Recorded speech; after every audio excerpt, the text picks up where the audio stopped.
Today's NYC Photo Adventure will be elevated, 86 floors up to be exact. We're going to the famous Empire State Building's observation deck. Welcome to the Empire State Building. We are here filming some really cool shots. I'm going to share my 12 favorite photos using some really cool glass, prisms, crystal, filters, 12 favorite photos, 3 filters, 1 Empire State Building. On a more subtle, simple sunrise morning, like this morning, with almost no clouds in the sky, you could play with prisms to get unique shots like these. Sunrise viewing tickets are available for purchase, only available on select days.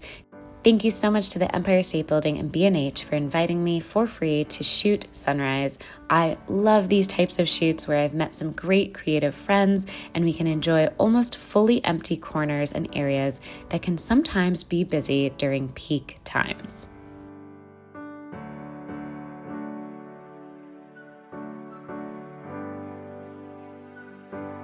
This was my first time playing with these prisms for photos, and it was so much fun. I cannot wait to keep experimenting with these and maybe do a 30-day photo challenge. Comment below if you want to see more photos of iconic New York City places through this prism over an entire month, and which place I should go to next. All these photos are straight out of the camera, only with slight edits to the lighting or color, but all of the effects are the prisms, not me. No photos were fractured in Photoshop. Get it? Because it's a prism. Okay, maybe we're gonna edit that out. Anyways, my goal was to take at least 12 awesome photos, and I had so much trouble narrowing it down to my top 12 photos, so I asked for your favorites on Instagram at Jennifer's Camera. Thank you so much for your awesome comments.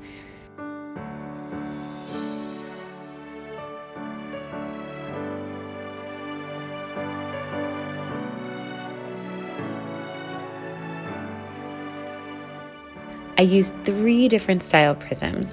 2 were round, meant to attach to your camera, and 1 half prism that is meant to be held up to your lens. I ended up holding them all to my lens and moving them around, which was a great way to try different effects and see different angles and reflections.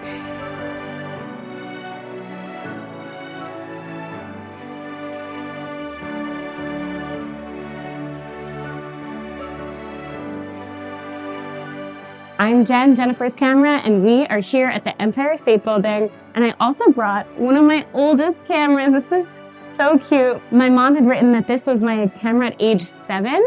So this was one of my first real cameras. First I had an Instamatic earlier, and then this was a very expensive camera at the time of a few hundred, I think she said $150, which is like a few $100s today. And it is the cutest little thing. I just love this. So cute. I don't know if I know I'm using it the right way, but I had to show you. Wow. So cool.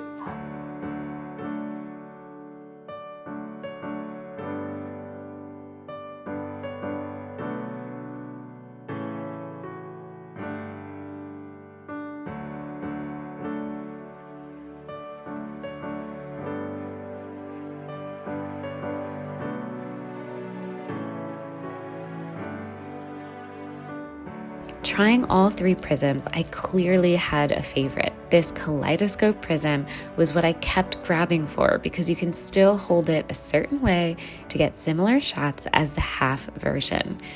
Here's a favorite shot using the half prism. Here you see one Vanderbilt in focus and also dreamily very out of focus. I love the understated, delicate sunrise colors from pink to blue. The linear glass prism for repeated special effects was tricky to maneuver and to make it not look cheesy, but still look cool. This was my favorite shot I got with this linear prism because it looks like you can see the movement of the sun rising above the horizon.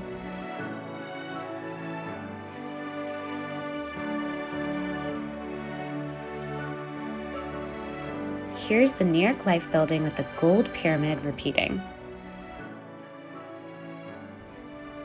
I think it worked best though with repetitive things like the metal bars or Art Deco architectural step details, where it's hard to tell what's real and what's repeated.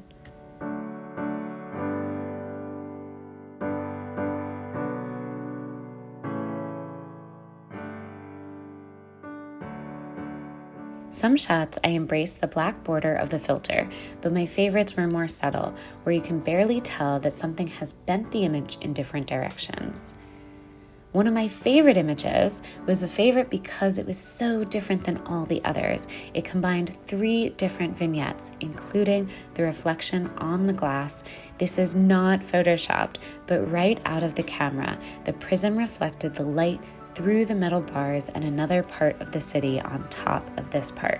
I want to keep playing with the prisms in the future to see how to make more unique shots like this.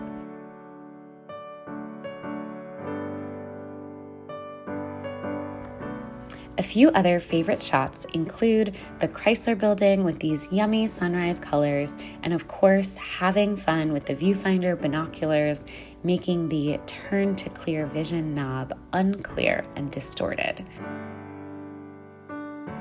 I also enjoyed this shot inside the mirrored hallways and the elevator details downstairs, as well as the Art Deco silver details on the spire. This one of the viewfinder binoculars again, but if you look closely, there are 2. One is tilted more than the other in this empty corner of the observation deck. This has been such a fun video to make, and I can't wait to see you in the next one in 1 week. See you there.